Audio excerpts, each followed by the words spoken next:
You're listening to the Dramatic Show podcast. So let's get back into the conversation here. Los, how long you been single, man? Going on 4 years, man. You've been single for 4 years? Yeah, man. How's that even possible? All those women you talk to on a daily basis and you still a single guy?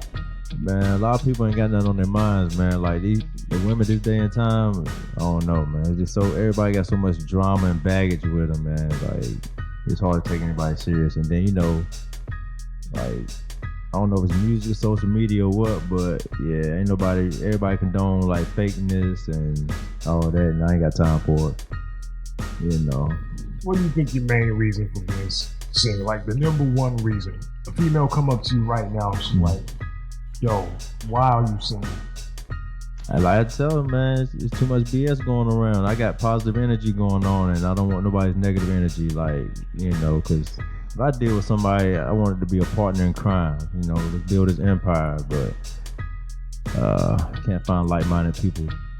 So, I don't do drama, so I'm chilling. So it's no more loyalty in relationships? Oh, not at all. And, like me and Cortez, we witnessed that today, at the mall, man.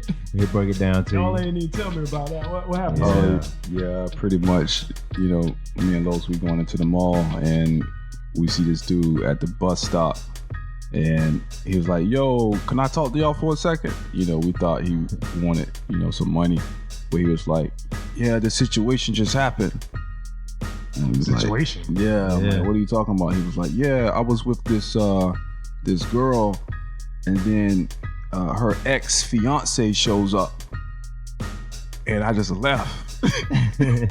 Something like he was scared about his butt. Yeah, it was just out of surprise, and he was like, I just need to talk to somebody about it, man. What should I do? So he was in love with the chick. It sounded like he really cared for it, for to ask strangers of you just coming out the blue, somebody getting off the bus stop and asking like a stranger question about what you should do in your relationship. That's why I say fake this, because you could tell that he was heartbroken, but he was trying to play it off like, oh, I just want to hit anyway, but I'm just asking, like, you're not asking dudes like you hurt, like you had to come outside and smoke a cigarette. You know what I'm saying? He was hurt over this, but he said he just wanted to, hit it. But yeah, crazy. Yeah, so what did you tell him? Do you remember? I told him, I just said, I said you did the right thing, because you never know what people this day and time, so you removing yourself from the situation, because he was at her job or whatever, and the guy just pops up, and he was like, I don't know if he just came and she didn't know or whatever. I said, he just did a smart thing to come outside and get away from the situation, man. Yeah. No negativity. But still, man, like walking away just like that, I would have had a few words for her too. But right? see, the thing is, if he was really telling the truth about he just wanted to have sex with her, then there's no attachment there. He doesn't have to say anything to her. He doesn't have the right to question her, But because he said they only been separated like a week. I don't remember, but I just remember him saying that this was his ex. This was her ex-fiance. So yeah, they walked in on him. Yeah, so that's big, his fiance. So yo, Los, what's the craziest thing you ever experienced? Like, I guess dating a female and something just went off the top. And just like you just wasn't expecting. What's the craziest story you could probably tell me right now? Oh man, I ain't gonna front. Right, he can't even think of it. Because like, especially moving up here to Raleigh, man, like there's so many interesting stories. I'm trying to pick one, man. These females. Well, look, let me ask you this: have you ever been caught cheating? No. No, I haven't. So what's your secret for all the guys that don't want to get caught? What's the secret? What's the secret to not getting caught? Not getting caught. On your girlfriend. I don't know. People give themselves away. Like, I don't know. It's like, if you're gonna do something, you gotta be able to not show signs. You know what I'm saying? Like, if you go home, if you go somewhere and cheat and come back, you looking all nervous and acting suspicious, not being yourself. Because females pay attention to every little thing. They do. Just a change in a question. You might ask her something you never asked her before, and that's gonna raise a red flag. I mean, it's just simple stuff, man. Just act normal. Just act normal. Do your same routine, and keep it moving. So I'm gonna come over to Cortez for the opposite question. Cortez, what is it like to really, really stay faithful to your girlfriend? What is that like? What's the key? I mean, I don't know what it's like to be in a long-term relationship. Man, you're 43 years old. I'm 43, yeah, right. Wow, you're a citizen. And he does not know how to be faithful to a woman. No, I didn't say that. So I said that, like, you know, when I was going through high school and then kind of in workforce, you know, like I would see guys jump into these relationships and be in relationships with these women for a year, 2 years, 3 years. I don't know what that means. I never experienced that. Like, Smart man. it's just something that never really happened. Like, so I would say probably the longest relationship I have ever been in has been, I don't know, 2 months. Setting records, folks. He did serious. Yeah, for real. Because I've known him for years and years, he didn't smile and never had a woman like that was serious in his life. Yeah, so Yeah. I mean, you know, so I can't even begin to answer that question. So see, I just come from another perspective. So see, let me ask you this then, man. Yeah.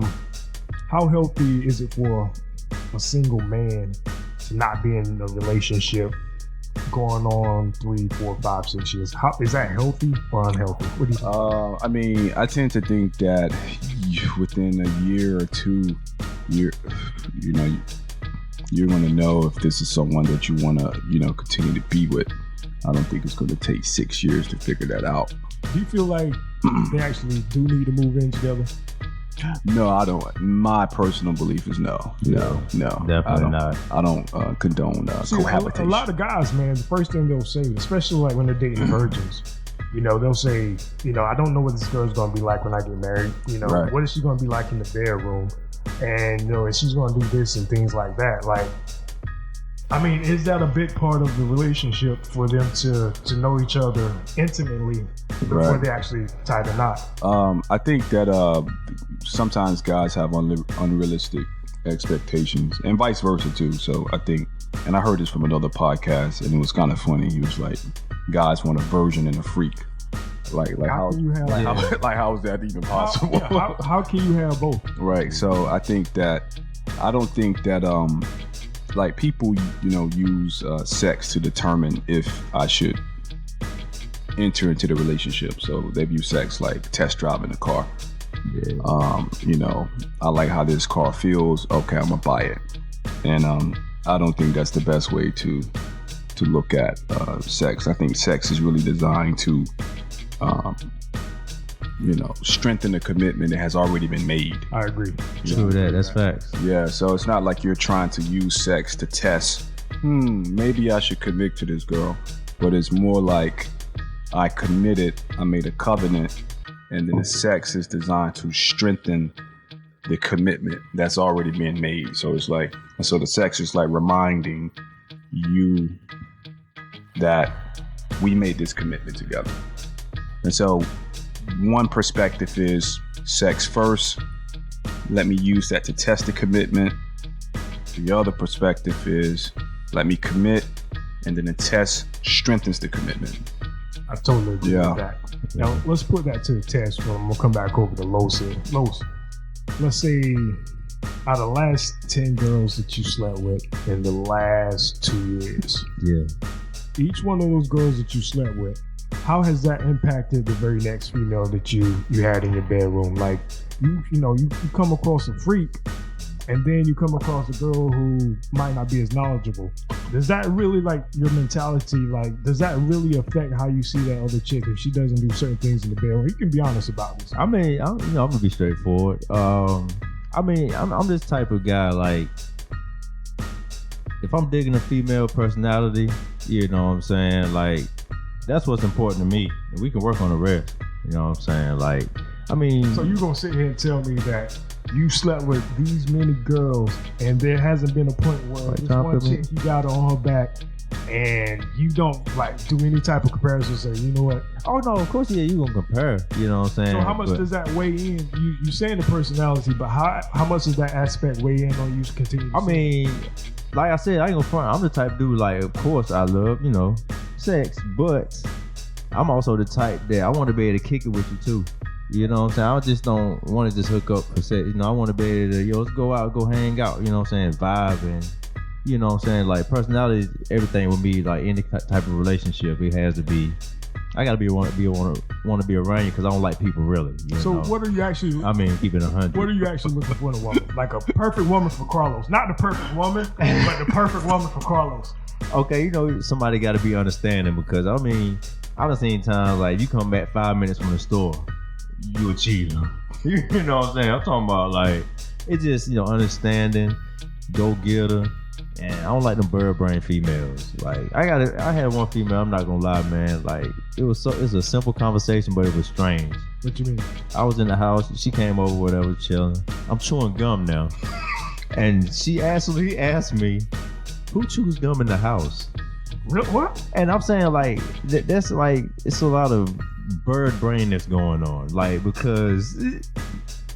What do you mean? Why am I chewing gum? Because I had it and I wanted a piece. She was like, nobody chews gum in the house. I'm talking. I thought she was joking, but she kept going on with the conversation, and I had to kick her out because you have nothing on your mind. You talking about some gum. What type of How did you meet her? I don't know. Maybe a store. I mean, cause I ain't gonna front just going out. Like I mean a lot of females just randomly. That was one of the most strangest things I ever heard. And see, and I run into that a lot. Like to be honest, and I don't want to offend anybody, from the Raleigh area, but y'all are weirdos here.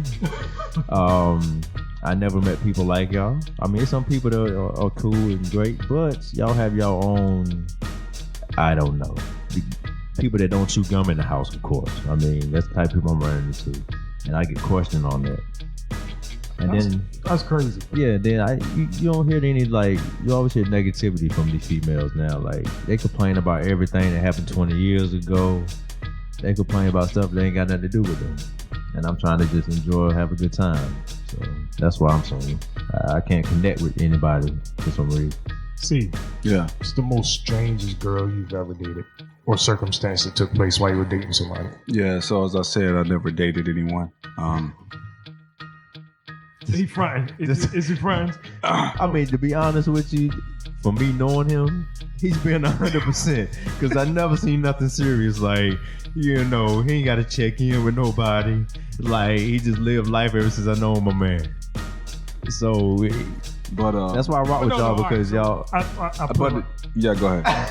Not even I guess in the circumstances of dating, but just interactions, right? Interactions. Okay, I got you. Right. So I mean, there have been instances where so I guess for me it's if I'm talking to a girl outside of just friendship, hey, how are you? Good, have a productive day type thing. But it's if I'm meeting with her, outside of my normal rhythm, that to me is something because it's I value my time. So it's okay, if I took out time to meet, that's huge. That's huge. Yeah, to me, it's huge. It's it's you made it. It's like giving roses. So you guys crazy, man. Can't even talk. Oh, you good, man. But anyway, so I guess for me, most of the times, honestly, man, if all of the strange things I think, has come from me. So if I'm into a girl, I'll start saying stupid stuff. And so I kind of get out of my natural shell. Does that make sense? Yeah. Yeah. And so a woman can detect that. And so when she detects that, she changes and then backs away. That makes sense. Yeah. So I think that has happened a lot. So normally when I'm not even trying to look for the relationship, I tend to have people. And see, that's what it is. The basic laws of attraction. Around me. So, but strange things. I mean, I can't really top what Los just said. So maybe you had a girl over to the crib or something like that, and you guys got some alcohol or something like that going on, and then she just all of a sudden flips out on you, or just flips the switch. No instances like that? Nah, man. I have. Okay. Oh, go ahead, Cortez. Okay. No, I was just gonna say that when I was with y'all, man, like You see how you put that on us? Yeah, why you gotta be with us though? Like, your only experience was with us for something crazy, huh? I want to hear. I'm not trying to throw y'all under the bus. Do man. share. I'm not trying to throw y'all under the bus, but no, even when I was with y'all, man, like I wasn't like dating girls like that though. It was just. But did we have any crazy experiences?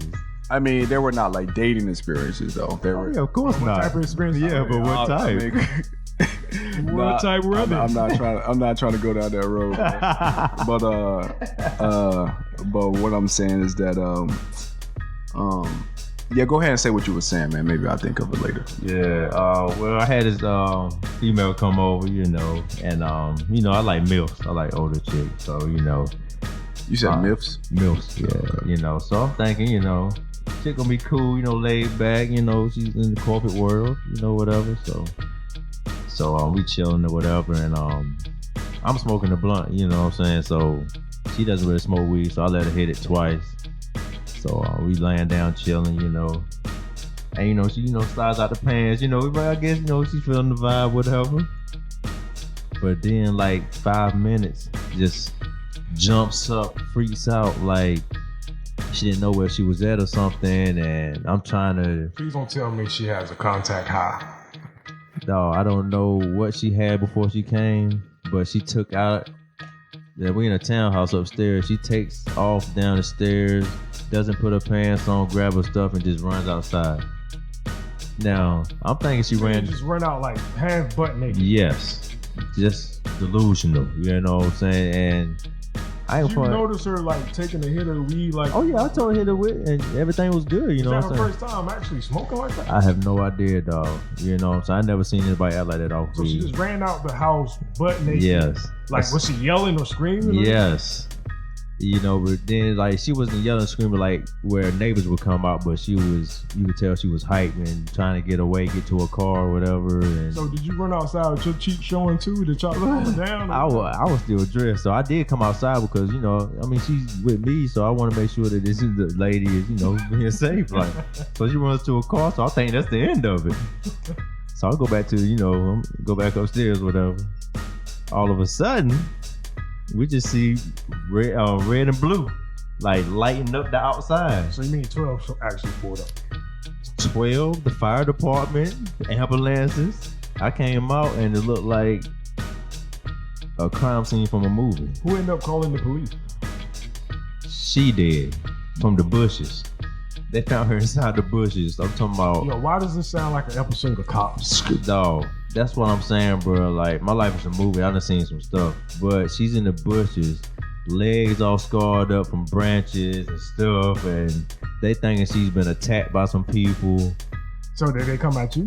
Yes, they came back to the townhouse. Oh, wow. She said that's where she came from, and she smoked some weed, and she don't know what's going on. Did you still have like a bud or anything in the house? I had a roach left, and I threw it in the flushed it? Yeah. But the crazy thing was it didn't go down. So my people not going. I woke my people like up. A big piece of doodle. It's just like you try to flush, but it won't. Yes, go anywhere. Wouldn't go down. Oh man. Yeah, man, and they were just questioning me for hours. What's going on? But come to find out, she actually called me like a week later, and she, was on that powder. You know what I'm saying? She said, I guess it didn't mix well because she already did. You were the entire night. Did you see? No, she came over like that's the crazy, like 3 a.m. Okay, so she had already took her food. Drank at the bar, whatever came through, and I guess it didn't mix well, and she went insane that night. That's crazy. She called and apologized, but it's still, that's weirdo shit. Like, what's wrong with you? Let me ask you something. Okay. Don't flex because you on air. No problem. I got you. You meet the right female that you just described to us a few minutes ago. But she said, you know what, in order for this relationship to go any further, you got to stop smoking weed. Like, no more weed. No. Because I shouldn't have to change myself. Now, if I had a bad habit, something that would take me away from being productive or something, of course. You feel like weed does not make you slack or anything like that? No, I smoke and I get motivated. I do stuff creative. You get motivated from smoking weed? Yes. You know, I smoke a blunt and immediately turn on the YouTube, turn on some beats, man, or draw something, you know. And then it also gave me my life back because I had migraines every day of my life until I started smoking loud, and I don't get migraines anymore, and that's a fact, you know. And see, I vouch for that because I'm a big advocate of CBD. Oh yeah, you definitely. Know, I'm a high, you know. I support it as much as I can. I'm actually getting into it myself, so you know, I'm a big advocate on that. But you know, just to be real, man, I see a lot of people that smoke weed and it just seem like they just slackers. Yeah, I can't say that it's actually the weed itself because it's probably their personality. Exactly, it enhances whatever personality you already have. Exactly. But wow, that's crazy, man. That you actually give up your dream girl and continue to just blow loud on it. See, because if I gotta change myself, seeing my dream girl. I mean, I feel like, you know, you gotta compromise with people if you really want to be with somebody. You know, I mean, that's just compromise. I don't feel like it's necessary because it's not a bad thing. You know, and it helped me out in my life. You know what I'm saying? Right. So Cortez, listen, man. I know your faith is a big thing to you. Yeah. So you meet this chick, right? And from the outside, everything seems legitimate.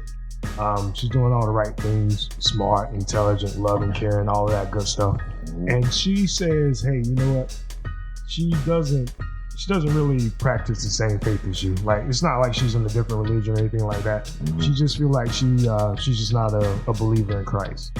And she says, you know what, Cortez, I'll be the best wife I can possibly be for you. Right. However, I'm just not ready to be fully committed to Christianity. Right. But she has all of the best qualities, and you've been dating her for, let's say for like, theoretically, you dated her for about a year. I know you're going to say to yourself, I would never date someone that would probably not be in the same faith. Sure.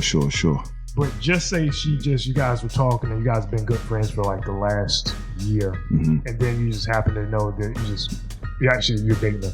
Would you consider actually pursuing her even more if she said, hey, you know what, I don't want to practice Christianity, but she had all of the other qualities that you want in a woman? Right. I mean, every single quality. No, I'll cut it off. Why is that, bro? It's just because I have principles and convictions that I live by. So what if she was actually faithful? Like, you know that she's not going to go out there and cheat on you. Right. She's not going to go out there and, I don't know, drink or get high or, you know, a lot of things that most Christian men, they don't like to see in their woman, except, and also like a woman, you know, they don't want to see in their man. But she does everything right. Like she'll go to church with you. You know, she believes in God. She just doesn't have him as like her personal savior. Like she doesn't cuss or anything like that. She's just a really good girl. She does everything right. Right. No. You don't think you could like eventually, because you know, of course, the man is the leader of the relationship. Right. She would follow suit because she see the greatness in you that maybe, you know. Yeah, that's possible. You just don't want to put the time in. You shouldn't have to. Right? I think that part of it is how we conceptualize Christianity. So I think most of the time when people think about Christianity, they think about, you know, stopping all of the bad things. And, you know, that's a part of it. You know, like, you know, God is kind of cleaning up the vices and the sins in your life so that you can become a better Christ follower. But that's not the whole story. The other half of the story is, you know, we are a movement. So we are about spreading this message and spreading and talking about this message to other people and wanting to see it impact the lives of other people. So she's not going to be about that part, right? So she's going to be about, serving me, but she's not going to be about taking that message that has impacted me so that it will impact others. Like, so she wouldn't do that. What if she hits you with God, man, woman, right? And she says she's serving you because you're right above her. What if she hits you with that after you make that statement? Yeah, again, that's just kind of like that's just a part of it. It's not the whole story. So it's not just ethics, behavior changing, right? That's a part of it because God is going to change your behavior, but it's all about spreading this message, right? How can we together build the kingdom of God, right? And you kind of alluded to this the other day. You was like, I want a partner to build something, right? So it's not just, well, I'm trying to build something too. So I'm trying to build the kingdom of God. So she's not going to build the kingdom of God because she's all about serving me. She's all about serving me. But, marriage is not about that because marriage is actually a metaphor that talks about the relationship between Christ and the church. So we are here together to make disciples and to extend the kingdom of God that goes beyond our home. So what I mean? So again, that's a big part of it too. And again, she goes back to stating that she feels like, discipleship is important, but that's not a key aspect of every Christian's life. She feels like there are other goals where she feels like she just go to church and be a lay member, right? And just support it financially and things like that. Gotcha. Yeah. Yeah, I think in that point, I don't think Christ has given her that limitation. Yeah, because Christ says, make disciples of all nations. So he didn't say, you pastors make disciples of all nations. He said, all of you make disciples of all nations. So that command was given to every single believer. So she doesn't have the right to say that I just want to support you financially. Like you're. So you're saying that most, I guess, Christians, they don't have a right to choose what they can actually support in the gospel. No, I think that we all have to at some point be about spreading the message. Now some are going to do it more than others, right? I get that, but at some point you got to open your mouth and you got to tell people what God has done for you. Like that's just like showing up to the game. Take a jump shot, right? You wide open, like take the shot. So that's kind of how I look at it. Now, obviously, you're going to have the Kobe's and the Michaels, and they're going to kind of lead the team to, get us to our destination. But if the clock is running down and I'm double teamed and I pass you the ball, you better not pass me back the ball again because we're going to run out of time. Right. Take the shot. So at some point,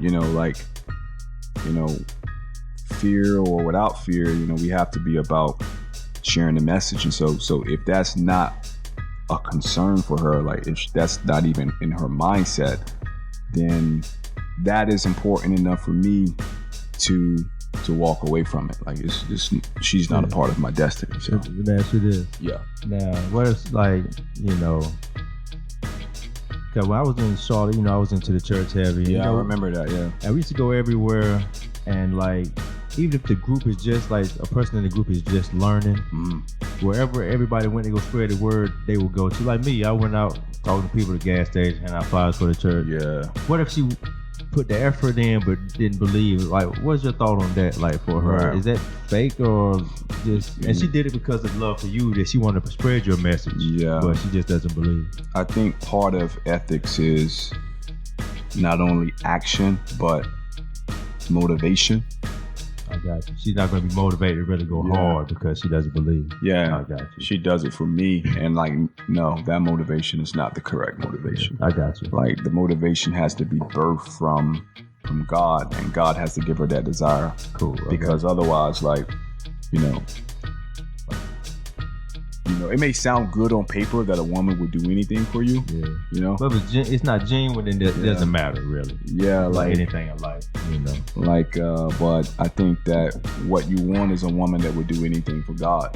Yeah, exactly. Not anything for you. Yeah, I got you what you're saying though. Yeah. I respect that, and that's strong about you though. That's you strong in your faith. You ride by it, and that's cool. You don't hesitate to say no.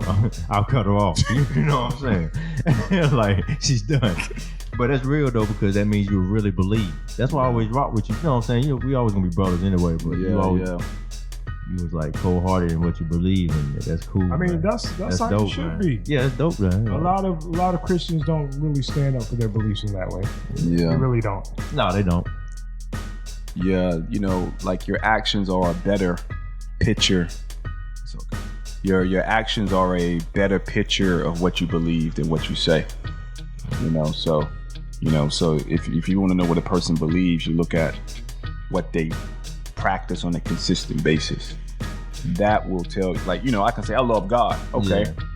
Yeah. You may think in your mind, level 10 out of 1, out of 0. Yeah. But then your actions actually show, no, it's more like a 2.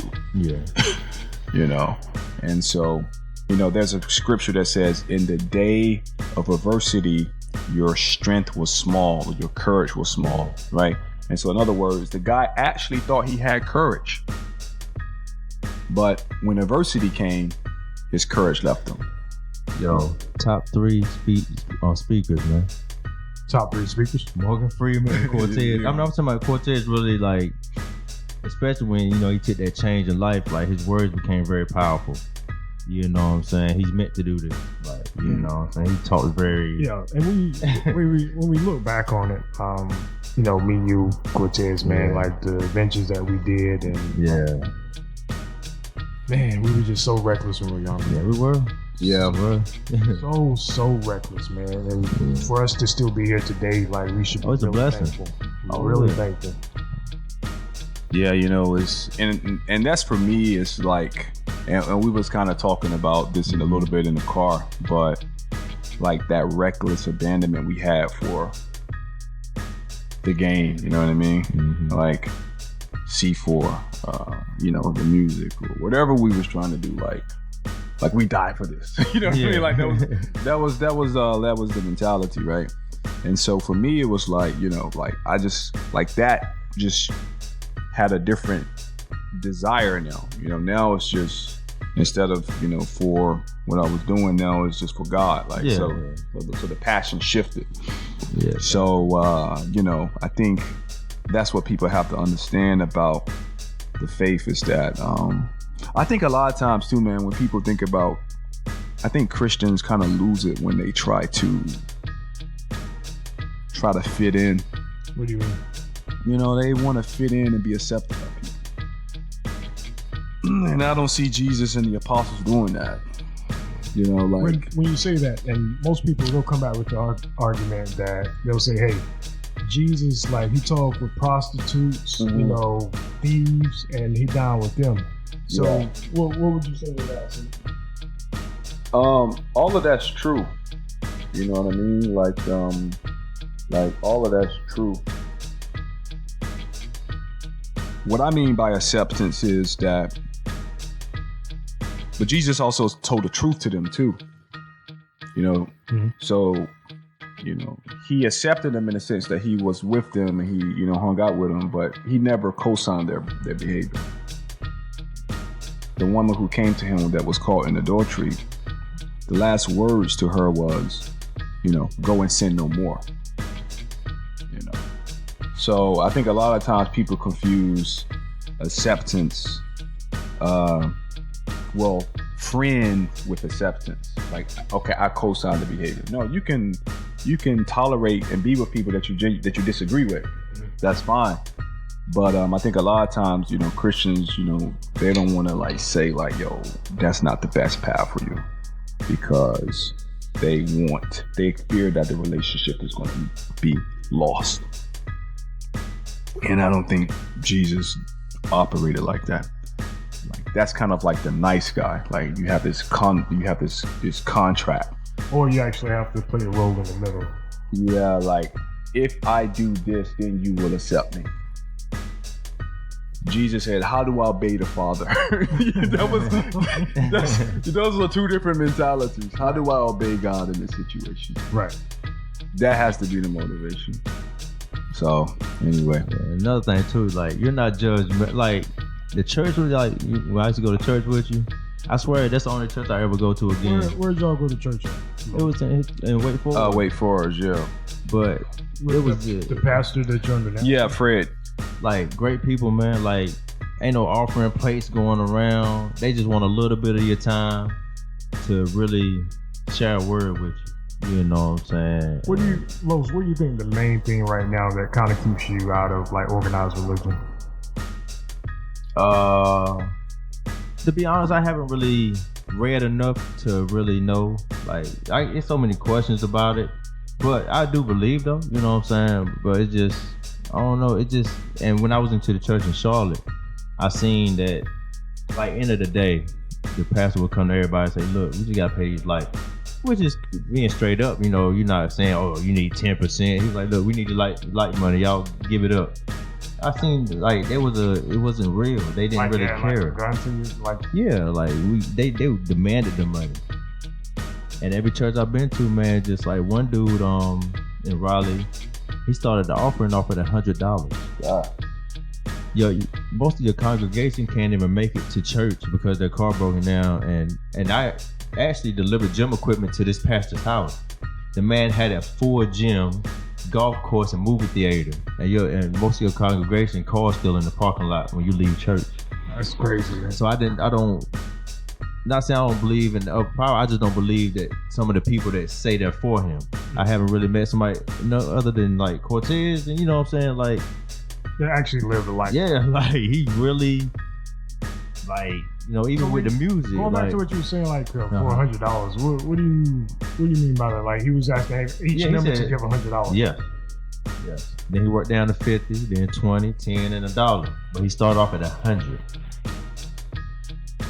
But that just, it's more of a business. The church is more of a business. Not saying, but I like genuine people. I follow those. I'll listen to those people. Like, you know, like you say, your pastor. I'll listen to him. He's for real. He'll feed you and talk to you, and that's how everybody in the congregation was. It wasn't about no money, nothing. You know, just. I think that's the major thing with churches that just kind of pushes people off is ATMs, man. They ask for money, just like ask for way too much money. They got ATMs in the churches, man. It's a business, man. So basically, from your opinion, you feel like that it's more so on money, more so than the message of. That's the biggest Ponzi scheme in the world. For like, I know people that were locked up that got they like ordained minister license just to get money from people. Just to get money from people. Yeah, churches are the biggest thing. Not all of them. Don't get me wrong. There's some good people out there that really care and help the community and don't ask for nothing in return. But most churches, offering plate go around about 10 times. You know what I'm saying? It's sad that it's like the gang culture. You know, if you play with their culture, there, you know what I'm saying, it's not right. I mean, I'm just going to that. But anything that somebody takes serious, you shouldn't play with. If you've never been to the army, don't say you've been to warfare. You know, don't make up stories about surviving and you never been on the battlefield and there's people out here that have no legs from actually being in it. You know, don't play with people's lifestyle. Yeah. If you don't believe and preach the word, be honest with it. You know what I'm saying? See, what do you think, man, that can bring more people in? Like, what do you think some of these churches and these ministries can do to really help people? I think that, you know, part of it is churches get very inward. So, how so? Like they just focus on the needs of their particular congregation, you know, and there are a lot of programs for the members of that congregation. And it's not as much outreach as it used to be. Yeah, so it's like appreciation for, you know, the deacon, the choir, the pastor. Those are, you know, good things because they do labor hard, but that's all it becomes. It becomes like very inward, you know, like a therapy session. And the church is more than a hospital, right? So you can think about the church as a hospital as one metaphor, but that's not the only metaphor. So the church is also,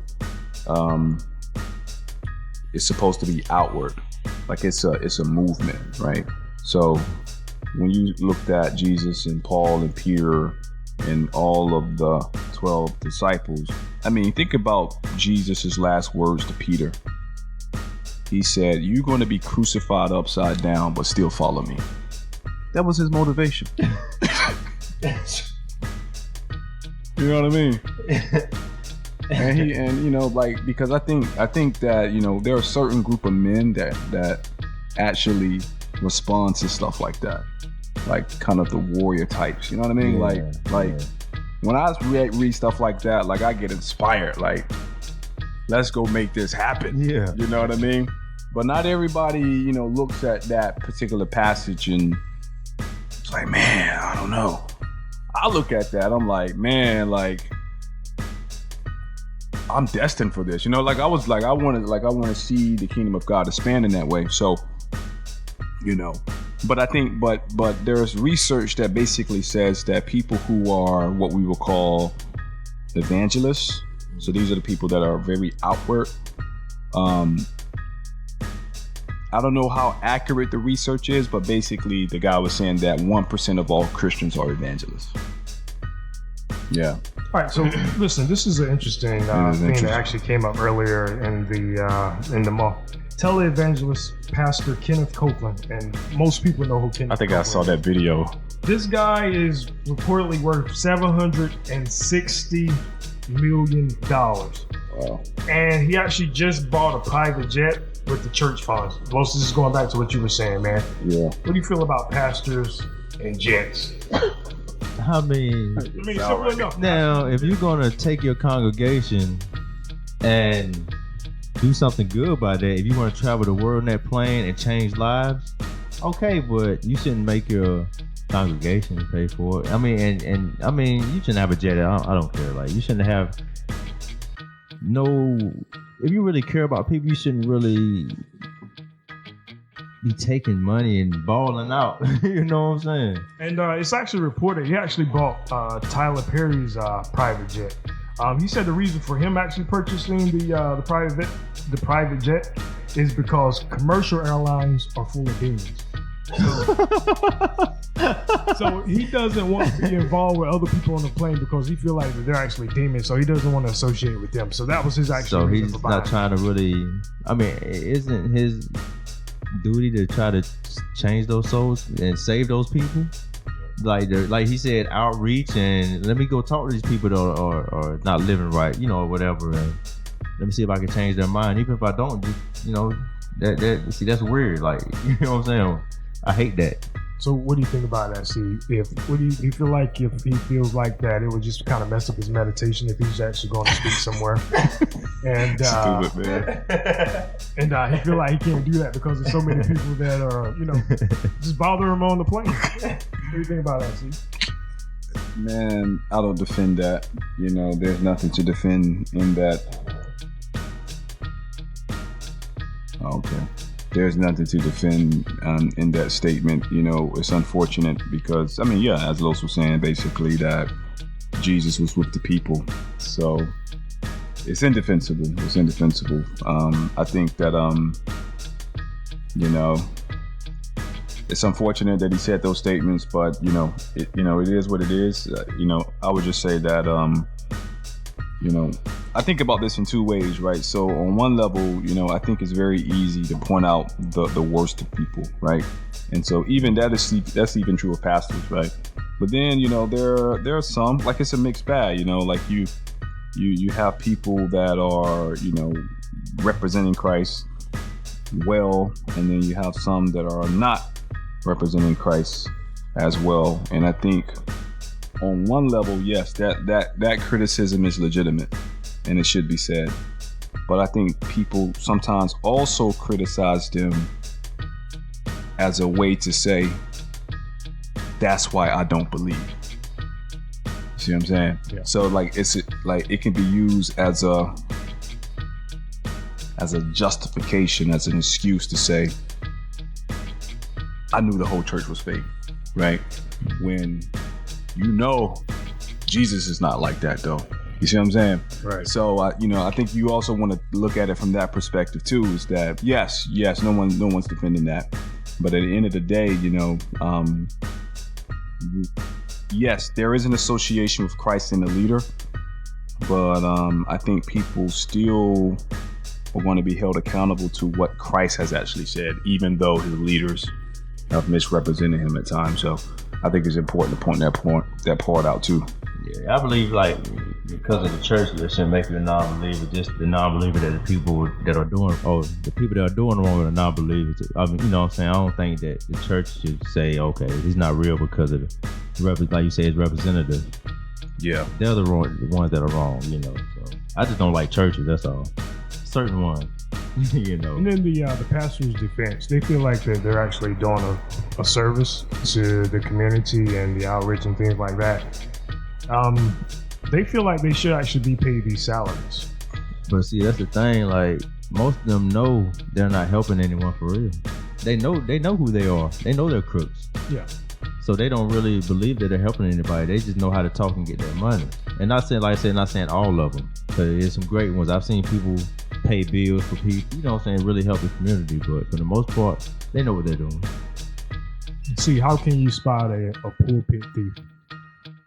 That's the term I actually use. How can you spot a pulpit thief? Well, you look at their fruit. I think you spot a thief, a pulpit thief, the same way that you would spot a regular thief. Same exact way? Well, I think some of the practices, like, you know, passing the offering plate around, right? Like 200 times. That's a clear sign, right? Yeah. Right. I think, you know, how the pastor carries himself, you know, like dress, car, house. I think those things are important. I think also, you know, I mean, some people, you just know that they're money hungry. You know, it's kind of hard to really, like, you just detect it. Where, like, what do they talk about? You know, out of the overflow of the heart, I don't know, man. See, the mouth speaks. I think it's a mixture of that. Not to interrupt you, but if it was that easy, it won't be so much of that going on with all of these congregations nowadays. For them to actually detect what's going on. I mean, that's happening. Yeah. Churches everywhere. I was all the time. But see, that goes to the population being so submissive and gullible. Because like we were talking earlier, I told you about how people are, you know, that I've encountered. Mm-hmm. People will follow you if they don't have knowledge for themselves. Like, people are looking for something to attach themselves to. Yeah. That's why most people like that are leaders. Right. Because people are so willing to submit and follow somebody or something. You know what I'm saying? Yeah. And yeah, that's true. That's true. I think that also, you know, when you admire someone, you don't question things. Like LeBron. You know? I'm playing, but yo, nah, for real though. Man. And I think that's a tendency for really all types of leadership, but you know, including the church too. Yeah. Yeah. But yeah, man, it's just terrible, man, that they just prey on these innocent souls like this, man, and just grasping money, man. It's terrible. Let me ask you this real quick though. What's that? I was in, you know how, you know, you go to church and you get in line to get saved, right? Yeah. In Charlotte, right? That's what they did, you know. They died to save, you know, the stuff. Then they pushing the forehead, you know, everybody passes out and everything. Mixed martial art, palm strike? I mean, you know, they touch the forehead and, you know, everybody falls out, you know. Oh, hit you with a blessing. Yeah, they got to me. And, you know, I'm 100. I don't fake nothing, you know. And they did that to me, and I just stood there. Everybody looked at me like I was so strange. They like, you didn't receive the, you know what I'm saying? You didn't receive the spirit. You didn't fall out. The blessing. Right. I mean, they really looked at me like I was dirt, you know what I'm saying? Yeah, I mean, pretty much that's how they started talking to me and looking at me like, okay, you didn't pass out, so it didn't work on you. That's pretty much what they were saying. And they looked at me like I was a piece of nothing. Yeah, you were even stronger, demon. Yeah, and I was actually really trying though, you know what I'm saying? Like, I was dedicated, you know? Yeah. That's crazy, man. Yeah. That's what crazy. you feel about that? Like, I mean, how... Dude, I always see people fall out. I'm not being funny. I'm just asking. Like, they really looked at me like they changed they acted differently towards me after that. Yeah, I think, you know, that's where you get into tradition and practices. Like, certain churches have particular practices, and that is one of them. In some churches, not all of them. Yeah, churches that tend to be more charismatic and kind of spirit filled. I don't know if that would make sense to the audience, but anyway, there are certain churches that tend to emphasize the miraculous, put it that way. Yeah. And so in an attempt to say that God is moving here, they will exaggerate. Oh, okay. You know what I mean? Yeah. And, you know, instead of God, you know, genuinely touching someone's heart, they take the place of God and give people a right hook. You know what I'm saying? Like that's not. Yeah, I got it. That's See, just said right hook. Yeah, right. Is that what he just said? Yeah, that's why they caught me though. Give him a right hook. They gave me a right hook. Holyfield. Like, so you know that's not right. Yeah, it's not right. But you know, but yeah, that's why it happens, man. It's just wanting to appear that God is moving powerfully here, and so you know, yeah, man, it's bad. Yes. Just step back and watch God work. But let's just go back to that number for a second for Kevin Copeland. $760 million is his worth. Yeah, like I said, man, that talk game, man. $760 million is his worth. It's crazy. And I look at a lot of shows like that. I like it. The shows I watch, like on Netflix, are about like people getting money, and the simplest conversation and mannerisms will make somebody just trust somebody with everything they have, they whole nest egg. Oh, I'm gonna give it to you from talking to you over the phone for 10 minutes. You know what I'm saying? Like, people are that gullible though, man. Yeah. You know, and that's why drug dealers are so profitable, man. You know what I'm saying? It just... Oh no, drug, I mean, that's kind of like supply and demand, man. Drugs, I always felt like drugs was just supply. Oh yeah, I mean, they sell themselves, but it's just, you know, you can make somebody try something. You know, if you got something they ask for, then you be like, well, I got this. They want to spend some money that bad, and they like, okay, like you said, they trust this guy. You know, they do dealings with him. Try that. You know what I'm saying? Now they got you hooked on something else that's way more expensive, and you probably lose everything you have once you get addicted. You know what I'm saying? It's just, people are so weak, man, and we need more leaders out here. Yeah. You know, I think this tendency to trust people that you admire, you see it in different spheres, right? So you see it in religious circles. You also see it in political circles, right? When, you know, politician comes through, he's given all of these promises. You think the second coming has happened. Right. And then you also see it in musicians, right? Like, oh yeah, you definitely. know, like I think a few people committed suicide when Michael Jackson died. Oh wow. Yeah, if I remember that report correctly. If not that, you know, like when you see people break down in front of an artist, like they can't even like, like, you know, that's the same thing. You know what I mean? Like, and so we are always, you know, kind of worshiping something. Yeah. Like, so if it's not the preacher, someone that you admire, then maybe it's someone in education. Maybe it's someone in politics. Like, whatever your thing is, you know, like you're going to find that there. And I think that's just a part of it. Is just, you know, it's human nature. You know, I think to a certain degree, man, some people.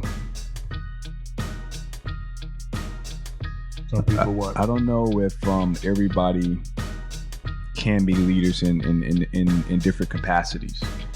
That's just my conclusion. I think that to a certain degree, we can be a leader in the sense that we are a parent.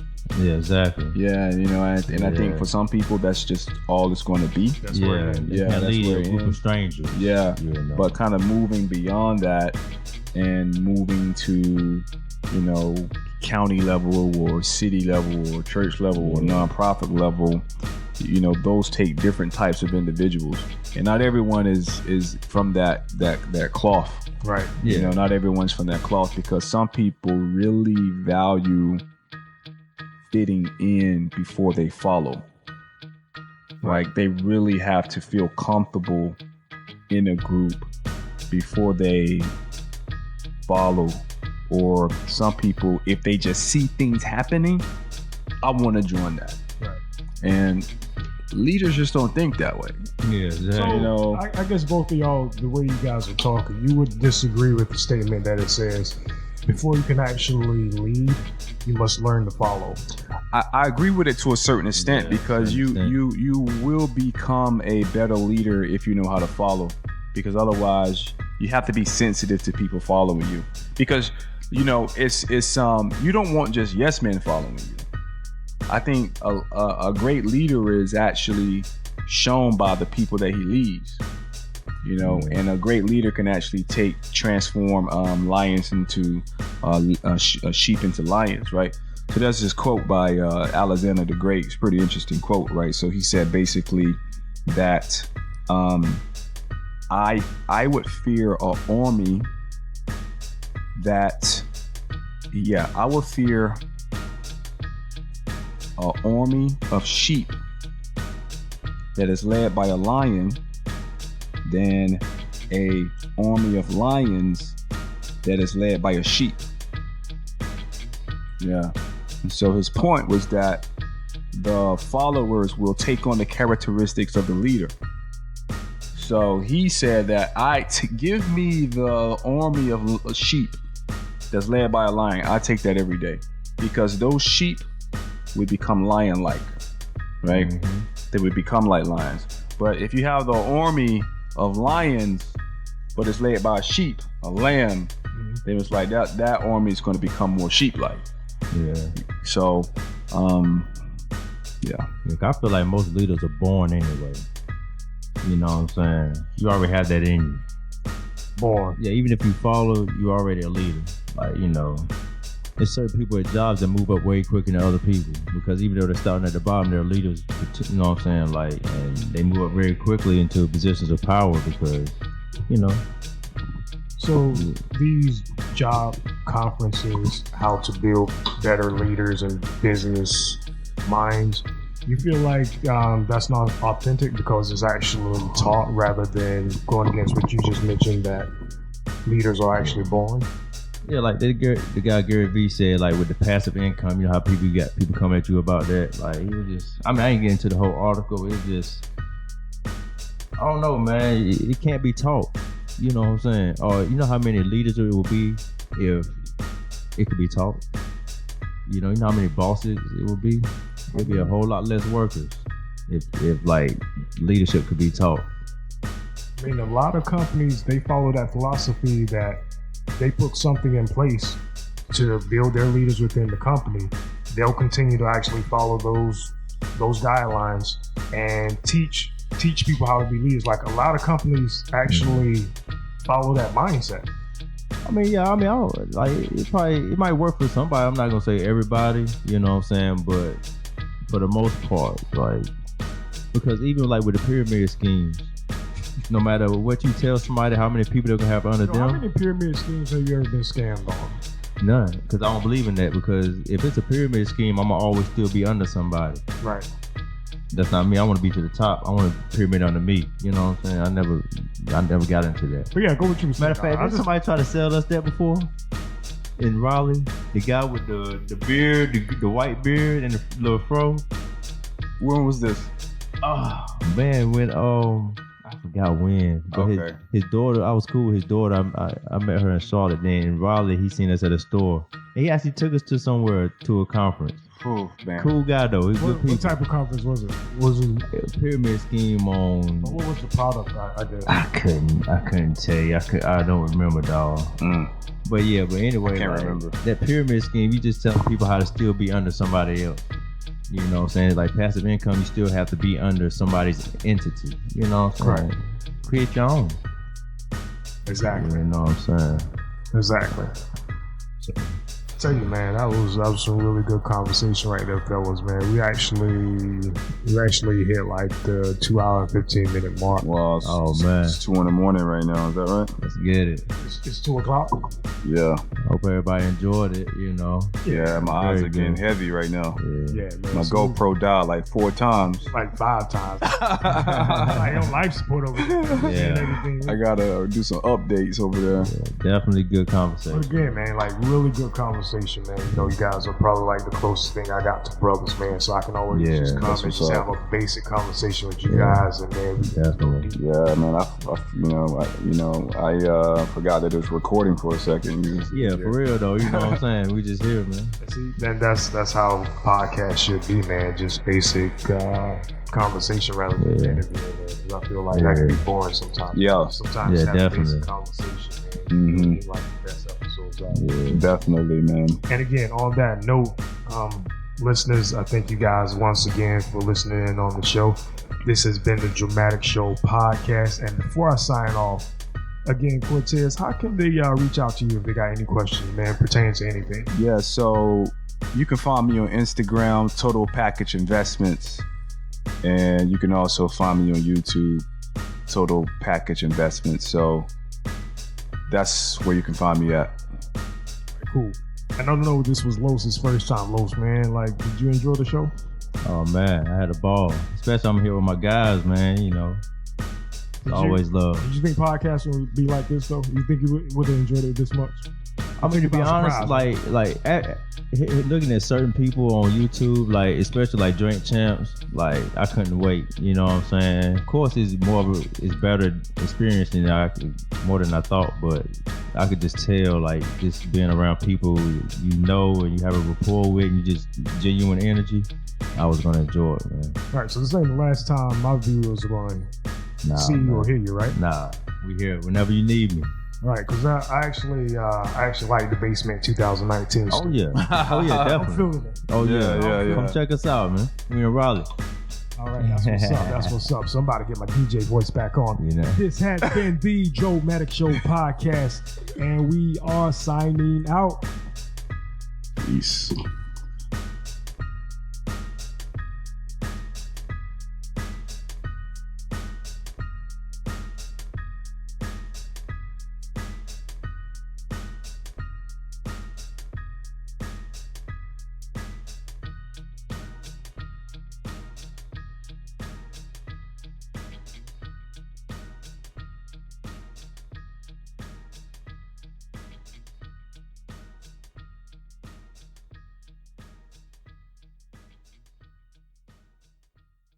You've just listened to the Dramatic Show podcast with your host, Dramatic.